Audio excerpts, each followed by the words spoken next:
Men's basketball hosted Hanover College here at Hinkle Fieldhouse for their first exhibition game of the season and LaBelle Jordan's debut as a new head coach.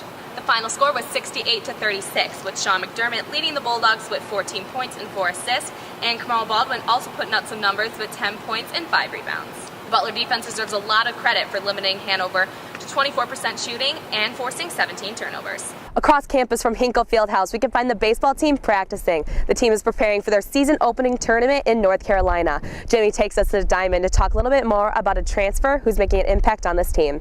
But first, the Butler men's basketball team is looking ahead to the Big East tournament this week. Cisco and I sat down to highlight the final games of the season against St. John and Seton Hall, along with what the Bulldogs need to do before heading to New York.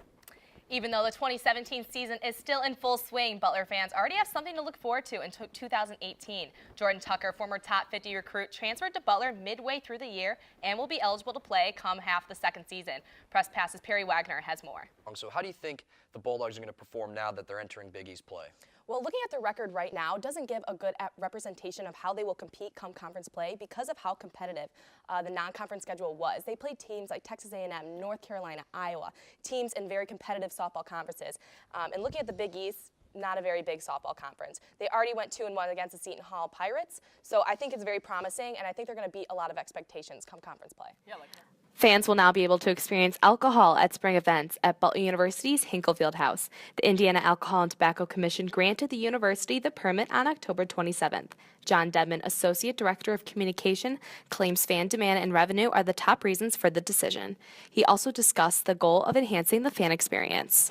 It's just something that's become kind of an option at so many events, not just sporting events. So it's not so much to say it's going to make your experience so much better. We want you to have the opportunity, if you so choose, to be able to enjoy that. You can enjoy it at home while you're watching a road game on TV. We're trying to bring that here, but also doing it in a responsible manner.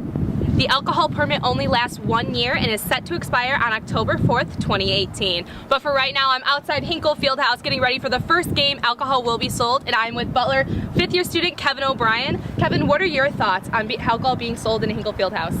I think it's a great thing for Butler. I really don't see a difference between serving alcohol at a college venue as opposed to a professional venue, so I think it's a good thing to start to bring it into the college venues.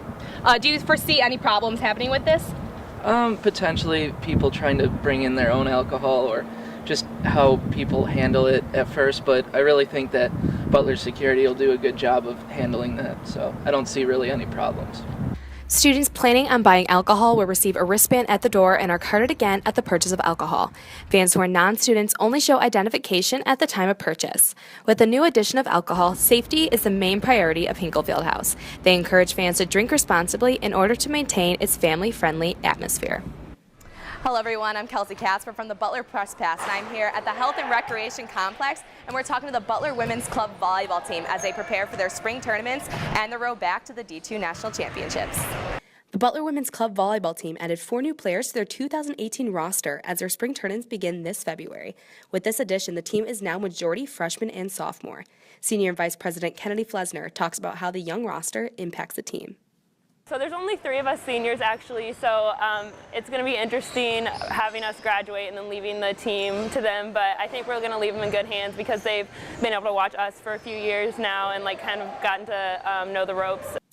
This young club team was crowned the Division II National Champions just last year. Sophomore Megan Riordan discusses her experience on winning nationals.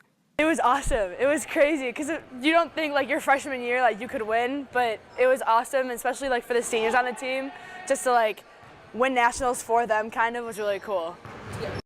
Regardless of a repeat of last season, Flesner is grateful for the memories this close-knit team has given her. I can't imagine having any of these past 4 years without volleyball. I've met so many people I wouldn't have met by not doing this, and it's just amazing. I still talk to people that have graduated, that have played, and they come back and watch our tournaments, so it's just amazing, this team. For the Butler Press Pass, I'm Kelsie Kasper. We have a lot of fun here on the Butler Press Pass, but while we enjoy bringing you the show, there's a lot of work you don't get to see on camera. Press Pass reporter Damon Rector went behind the scenes during practice this week to give you a peek behind the curtain here at the studio. After losing to Texas, Butler snagged a close win against the Portland State Vikings. Butler showed drastic improvements in this game, shooting 51% from the field, and Tyler Weidman leading the team with 18 points. Despite the offense, the Vikings were able to hold on majority of the game, only trailing by 4 at the half. However, a block shot by Keelan Martin with 3 seconds left sealed the game for the Dogs. They were able to take home this win 71-69. My first top dog moment of the year, I'm going back just a few weeks ago when softball upset Indiana on the road.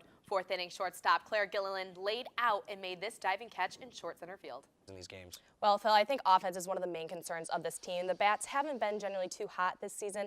They need to step up in order to support those pitchers who have been struggling a little bit. But specifically, I think players like senior Sarah Dixon need to start stepping up. She's currently hitting 157 on the season, but last year she finished with a 331 and with 27 RBIs. So definitely getting out to a slow start, but we know she's a player who has plenty of potential. She just needs to get out of this slump that she's having and get her bats rolling. And I'm Kelsie Kasper. Thanks for tuning in to this week's episode of The Bark for Butler 360 Sports.